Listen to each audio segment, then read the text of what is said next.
Welcome back to another video. Jack McCall here. Over the last 5 years, I've coached over 3,000 people on how to build strong credit so they can get approved for the top personal credit cards, as well as the best 0% interest business credit cards so they can fund their business or investments. So over the last 5 years, I've had data from over 3,000 people, and I understand exactly how to build strong, resilient personal credit profiles that help with so many different things in the credit space on getting those top tier accounts approved. In this video, I'm going to talk about the credit monitoring services, both free ones and the paid ones, and what my favorite ones are. If you are someone that wants to have the best possible credit score, the best possible credit cards, and if you're a business owner or real estate investor who's trying to get access to 0% interest business credit cards, then you need to know exactly how to monitor your credit. It is so important. For the first several years of being an entrepreneur, I was not checking my credit, and that's something I wish I did from the very beginning. So in this video, I'm going to go in detail of exactly how to monitor your credit on the best possible services, okay?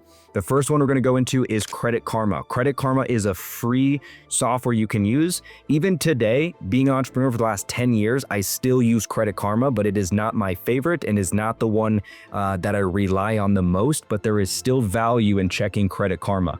Okay, so the benefits of Credit Karma is you can check 2 of the credit bureaus, TransUnion and Experian, for free.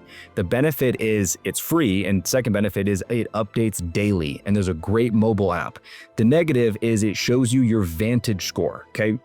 Vantage score is different than your FICO score. The banks will be looking at your FICO score. That's why it's not the most important to rely on Credit Karma, but what I use it for specifically is conveniently checking on how many hard inquiries I have, conveniently checking the balances I have on my credit cards. It's very easy to do that on Credit Karma, and that's why I use it, and it's free. It updates daily, so it's a pretty incredible tool.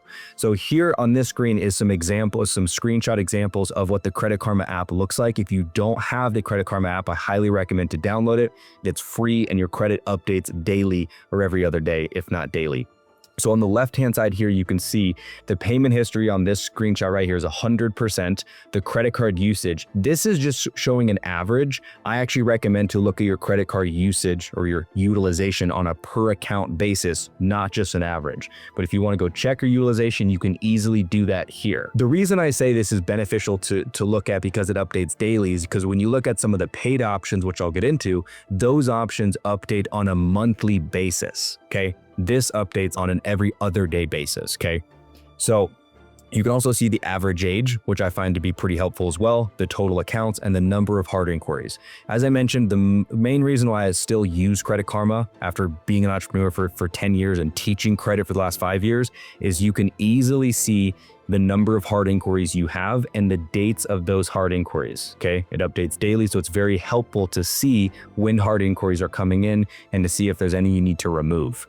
Next, you can see the utilization on each of the accounts. Like this one has 32% utilization, the next one has 29%, etc. So you want to be monitoring your utilization, especially if you're coming up to a point where you're going to apply for more credit cards. You need to be checking your credit because when you hit submit on that application, the bank is going to be looking at your credit profile. So you want to be looking at what they are going to be looking at right before they're going to be looking at it. And you can see here the age of each of these credit card accounts in this screenshot, which is just pretty cool just to see the age of all your credit card accounts. So if you want to conveniently look and see how many credit cards have I applied for or have I been approved for in the last 2 years, you can easily go to Credit Karma and then go to the credit card section and see, okay, I've applied for, or I got approved for 3 personal credit cards in the last year.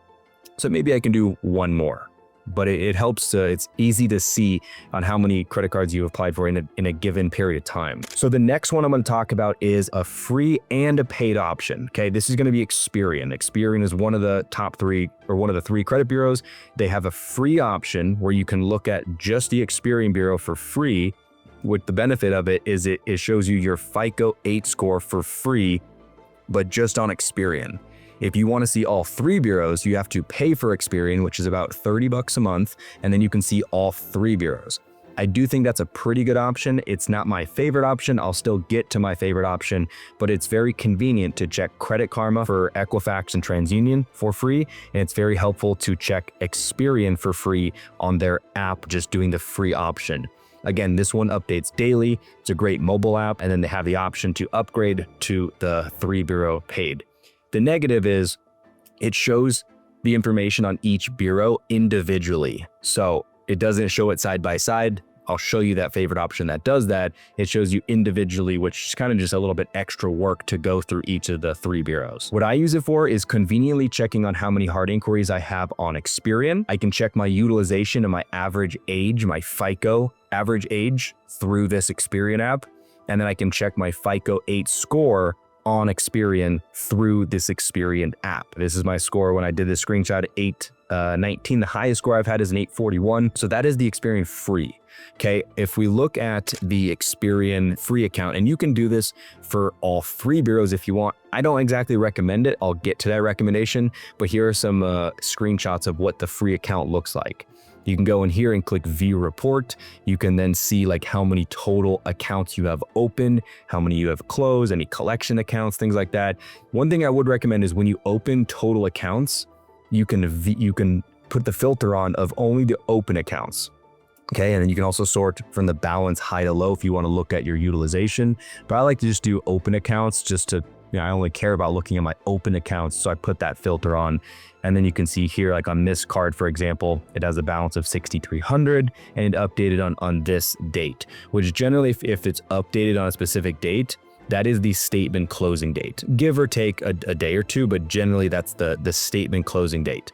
So if this was your card and you're like, I want to make sure I pay this down before the next statement closing date, I would want to pay it a few days before the next statement closing date. And this is on a monthly basis, okay? So this is my favorite credit monitoring service. It's MyScoreIQ, and I'm going to go into detail on why it's my favorite, okay? The benefits of MyScoreIQ is it shows your FICO score, okay? It's owned by Identity IQ. They look very similar, but Identity IQ shows your Vantage score, where MyScoreIQ shows your FICO score, okay? The banks look at FICO score, so you want to be looking at FICO score as well, okay?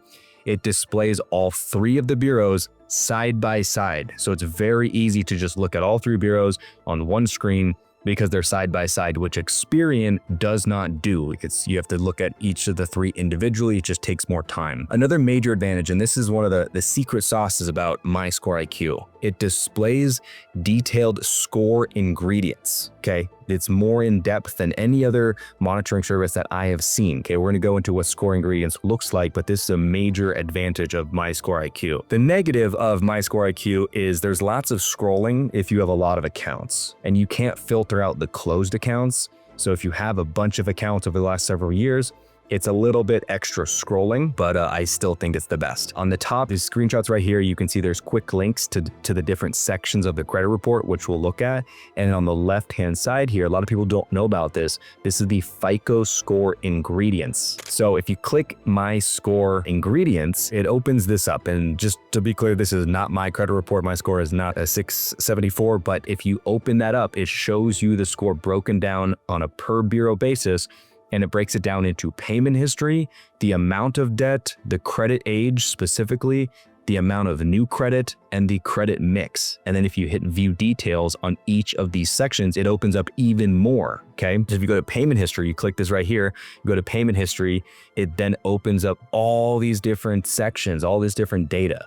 The number of late payments that were 30 plus days late. The accounts will always be paid as agreed, 63 accounts. There was 6 late payments that were 30 days older than past year, and looks like 1 late payment 30 days in the past year. Okay, so 1 late payment has been in the past year, and then 6 has been older than 1 year. Okay. If you go into the credit age section, it's going to show you the average age of the accounts is 9 years and 10 months.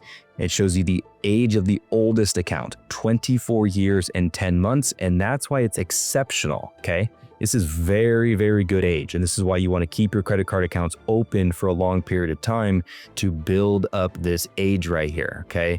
If you close your oldest account, it's going to hurt your score. It's going to hurt your credit age section of your score. And this would not be exceptional like it is for this individual right here. But this score ingredients is very beneficial to look at. It really just gives you a more detailed view of a under the hood look. If we scroll down on the credit report, we can see here there's a nice summary of all the accounts. You can see the total open accounts right here, the second line here, total open accounts. You can see how many are delinquent.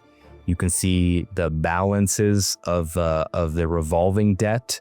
And on the right-hand side here, this is what one of the accounts looks like on the credit report. You can see all this green down here. This is good payment history. This one's actually closed, but you can see what type of account it is, the date it was opened, if there's a balance on it, the credit limit, etc. So it's beneficial because you can see the data on all three bureaus sitting right next to each other, which is very helpful. And at the bottom of the section, you can see the number of hard inquiries. You can see one from Synchrony PayPal and then 2 from Chase Bank. I just really like the format of this because it's all just in one list, okay? If you go to the other credit monitoring service like Experian, for example, again, it shows it on a per bureau basis. And I think it's much easier to look when the information is stacked side by side. It's just less information, less pages you have to go to. So that is my favorite recommendation in terms of credit monitoring service. This is the monitoring service I recommend the people in my coaching program, the people in my Done For You funding service, and the one that I personally use. If you do want to sign up for MyScoreIQ, I'll drop a link down below to make it easy for you. It's the one I'm currently using today. But thanks for making it to the end of this video. Hopefully you got some good value. If you want to get more videos like this, we have a bunch that are scheduled right now that are coming out soon. Make sure to subscribe to the page. And if you are a business owner or a real estate investor who is interested in getting access to over $100,000 of 0% interest funding for the next 12 months, that's why I have my mentorship program called Credit Stacking. We teach people, over 3,000 people over the last 5 years, on how exactly to build strong credit and then leverage their strong credit so they can get access to these 0% interest business credit cards with super high limits so they can use that money to invest in their business or into their real estate deals so they can just do more deals and make more money. If you are interested in that program, we'll drop a link down below. That is the Credit Stacking Mentorship Program. With that being said, thanks for being here. I'll see you in the next.